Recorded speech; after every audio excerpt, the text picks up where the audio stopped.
김대호의 중개사TV 2021년 32회 공인중개사시험 민법 47번을 풀어드립니다.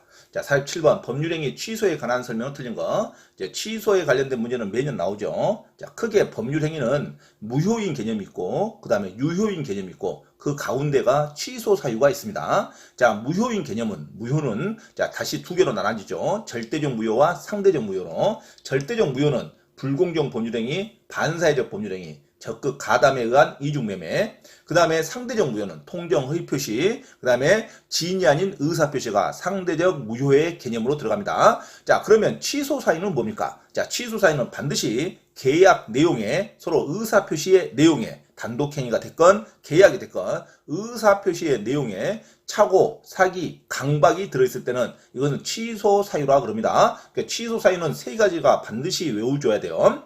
자, 취소 사유 하면은 착오, 사기, 강박입니다. 자, 착각에 빠져서 의사표시를 했을 때, 또는 사기를 당해서, 또는 강박에 의해서, 자, 의사표시를 했을 때를 취소 사유라 그럽니다. 자, 그래서 취소 사유 하면은 항상 구성 요건 세 가지가 반드시 들어있어야 돼요. 자, 착오, 사기, 강박. 이 셋 중에 하나가 반드시 들어있어야 됩니다. 자, 취소 사유 하면 수험생은 착오, 사기, 강박에 있어서는 취소할 수 있다. 취소하지 않으면 유효가 됩니다. 그래서 이거는 무조건 무효가 아니라 또 무조건 유효가 아니라 가운데 단계죠. 그래서 취소할 수 있다 해야죠. 취소하면 자, 처음부터 무효가 되는 거고, 취소하지 않고 계속 이행을 하면 이것은 유효인 영역으로 들어가 버립니다. 자, 그래서 취소 사유는 반드시 세 가지 구성 요건에만 해당한다. 착오, 사기, 강박. 착오, 사기, 강박이 취소 사유라는 것을 놓치면 안 돼요. 자, 이런 취소 사유가 있는 의사표시를 했을 때는, 자, 그러면 취소를 해야 처음부터 무효이기 때문에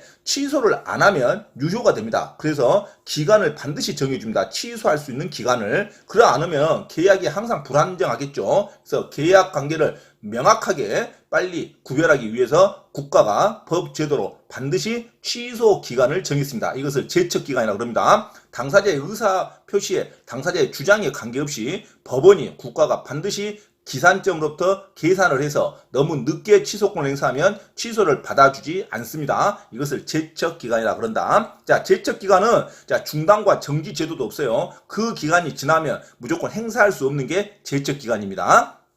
자, 취소는 그래서 반드시 이 기간 내에 취소권을 행사해야 됩니다. 그러니까 언제까지 취소권을 행사해야 하냐? 그 기간이 가장 중요하죠. 그래서 시험에 매년 나옵니다. 자, 취소할 수 있는 기간은 3년, 10년으로 외웁니다. 자, 3년은 추인할 수 있는 날로부터, 추인이라는 것은 내가 이제 취소를 안 하겠다는 거죠. 사후 승낙이죠. 그래서 추인할 수 있는 날로부터 3년 내에, 추인을 하려면 3년 안에 빨리 해라 이거죠. 추인할 수 있는 날로부터 3년 내. 이걸 다시 말하면 취소 있음을 안 날로부터, 취소 사유가 있는 것을 안 날로부터, 취소 사유를 안 날로부터 3년 내에, 또는 추인할 수 있는 날로부터 3년 내에 해야 됩니다. 또는 법률행위 한 날로부터 10년 내에 해야 됩니다. 계약을 한 날로부터 10년 내에 취소권을 행사해야 됩니다. 자, 취소권을 행사하면 처음부터 무효고, 취소권을 행사하지 않으면 유효가 되기 때문에 이 기간을 반드시 정해줍니다. 이 기간 안에 행사하라 이거죠. 이것은 무슨 기간이란다? 제척기간이라 그럽니다. 제척기간이라는 것은 어떤 정지나 중단 제도가 없어요. 무조건 이 기간이 시간의 흐름으로 흘러갑니다. 이것을 제척기간이라 그런다. 자,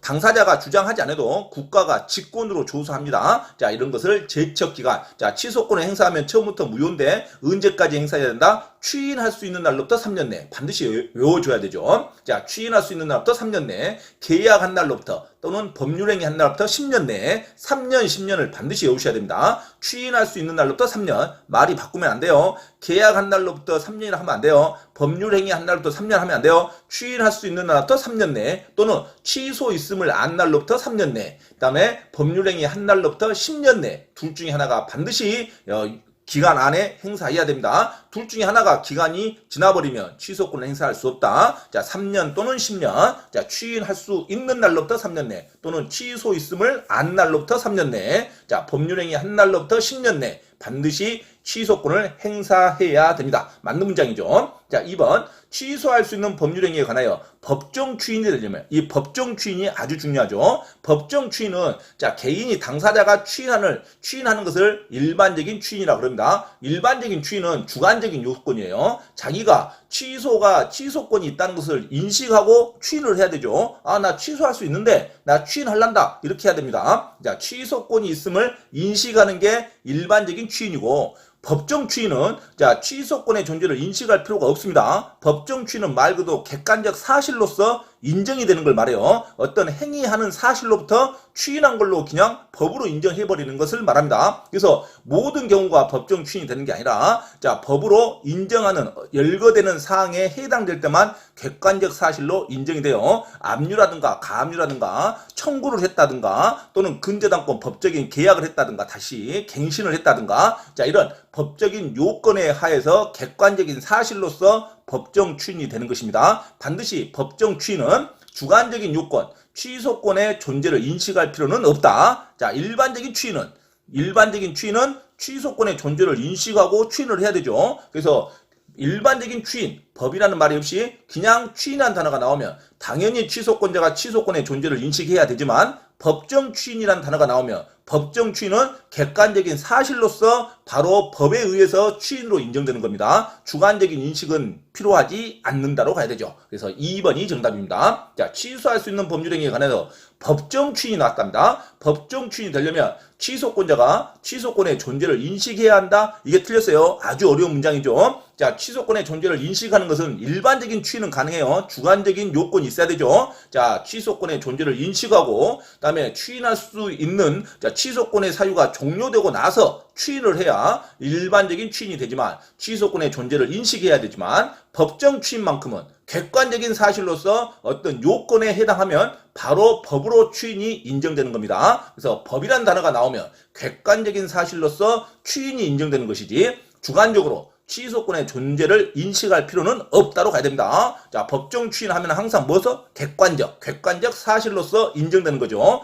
취소 원인이 종료한 후에 가능합니다. 그래서 법정 추인은 객관적 사실로서 인정되는 거고, 일반적인 추인은 주관적인 존재, 취소권의 존재를 인식해야 됩니다. 자, 근데 문장은 법정 추인이 나왔죠? 자, 법정 추인이 나왔으니까 당연히 취소권의 존재를 인식할 필요는 없다. 객관적인 사실로서만 인정이 된다. 자, 2번이 틀린 지문으로 가야 됩니다. 정답은 2번이 됩니다. 자, 3번. 취소권의 법률행위는 처음부터 취소권을 행사하면 처음부터 무효인 것으로 봅니다. 자, 취소권을 행사했다는 말이죠. 자, 취소된 법률행위, 취소권을 행사하면 처음부터 계약을 안 하는 것으로 처음부터 무효가 됩니다. 소급표가 있죠. 자, 취소권을 행사하면 처음부터 무효가 됩니다. 취소권을 행사하지 않으면 그 계약은 계속 유효인 것으로 보고, 취소권을 행사해야 처음부터 무효인 것으로 본다. 그래서 4번. 취소권을 행사하는 것은 형성권입니다. 내가 새로 법을 처음부터 무효인 것으로 만드는 거죠. 상대방의 의사에 관계없이 내가 취소권을 행사하는 순간 처음부터 무효가 돼버립니다. 이걸 법적 성질이 형성권이라고 그럽니다. 새로운 권리를 형성시킨다 이거죠. 취소권을 하는 순간 처음부터 무효로 만들어준다 이거죠. 그래서 취소권의 법적 성질은 형성권입니다. 어떤 청구권이 아니라, 자, 서로 청구해야지만 권리를 획득하는 게 아니라 내가 말하는 순간 그게 권리가 형성된다 이거죠. 내가 의사표시를 하는 순간 권리가 형성됩니다. 처음부터 무효인 것으로 보는 거죠. 그래서 취소권은 항상 3가지 요건밖에 해당되지 않습니다. 어떤 거? 차고, 사기, 강박. 차고, 사기, 강박만 취소 사유가 되지, 일반적으로 모든 법률 영역에서 마음대로 취소할 수 있는 게 아닙니다. 우리가 약속을 취소한다 하지만 법의 영역에서는 취소권이 아주 제한돼요. 그래서 계약할 때 마음대로 취소권 행사하면 안 되겠죠. 그래서 취소권 할 수 있는 요건이 몇 개? 3개. 차고, 사기, 강박에 한해서 취소권을 행사하는데, 취소권을 행사하면 처음부터 무효가 됩니다. 이것을 새로운 권리를 바로 형성시켜 주는 거죠. 취소권의 법적 성질은 형성권이 됩니다. 내가 취소권을 행사한다는 의사 표시하는 순간 취소가 되는 겁니다. 자, 취소권의 법적 성질은 형성권이다. 자, 5번. 취소할 수 있는 법률행위의 상대방이 확정됐답니다. 계약의 상대방이 확정된 경우에는 반드시 취소권의 행사는 그 계약상의 상대방한테 하는 겁니다. 자, 제3자한테 내 소유권이 넘어갔다 해서 내가 계약하지 않은 제3자한테 취소권을 행사하는 게 아닙니다. 나는 내 소유권이 제3자, 제4자가 샀더라도 내가 계약했던 당사자한테 취소권 행사하면 되는 겁니다. 그러면 그 당사자가 다른 사람들한테 계속 계약했던 사람한테 다시 가져오는 거예요. 자, 그래서 나는 소유권의 흐름, 내 재산이 누구한테 팔렸든지 관계없이 내 부동산에 계약했던 그 사람한테 취소권을 행사하는 겁니다. 그래서 반드시 취소권 행사는 제3자한테 할 필요가 없다. 반드시 누구한테 한다? 계약상의 상대방한테 취소권을 행사하는 겁니다. 이것도 시험에 잘 나오죠. 자, 취소권 행사는 항상 누구한테 한다? 계약상의 상대방한테 하는 거지 현재 그 부동산 가지고 있는 사람한테 취소권 행사하는 게 아니죠. 그 사람은 나하고 계약을 하지 않았죠. 자, 그래서 제3자 계약을 다시 일으킨 제3자한테 내가 취소권 행사할 이유는 없다. 항상 취소권은 내가 계약을 했던 그 상대방한테 하는 겁니다. 자, 상대방이 확정된 경우 취소는 그 상대방에 대한 의사표시로 하여야 한다. 맞는 말이죠. 하지만 추인은 사후승낙이니까 누구한테 해도 추인의 효력은 인정됩니다. 왜? 분쟁을 할 생각이 없죠. 그래서 취소권은 내가 처음부터 무효로 만들기 때문에 내 재산권을 다시 뺏어오는 겁니다. 자, 그래서 취소는 계약 상대방한테 하는 거고 추인은 분쟁을 할 필요 없이 계약을 계속 유지시키는 거니까 사후승낙이니까 추인은 누구한테나 가능합니다. 추인은 제3자에도 할 수 있다로 가야 되고 취소는 제3자에게 하면 안 됩니다. 취소는 반드시 상대방에게만 해야 된다. 계약 상대방한테만 의사표시를 하여야 한다. 이게 맞는 문장이죠. 자, 그래서 47번 취소에 관한 설명 틀린 건 자, 취소할 수 있는 법률 행위가 법정 추인이라는 단어가 나오면 객관적 사실만 있으면 됩니다. 법률 요건으로 열거된 객관적 사실만 있으면 이걸 법정 추인으로 하는 거지. 굳이 취소권의 존재를 의사표시하는 자가 취소권자가 인식할 필요는 없다. 인식하고 하는 것을 일반적인 추인, 일반적으로 추인할 때는 취소권의 존재를 인식해야 되지만 법정 추인만큼은 법에 열거되어 있는 객관적 사실로서 법정 추인이 됩니다. 자, 법정 추인은 취소권의 존재를 인식할 필요가 없다로 가야 됩니다. 인식해야 한다가 틀린 문장이에요. 자, 47번의 정답은 2번으로 갑니다. 반드시 취소 사유를 반복하셔야 됩니다.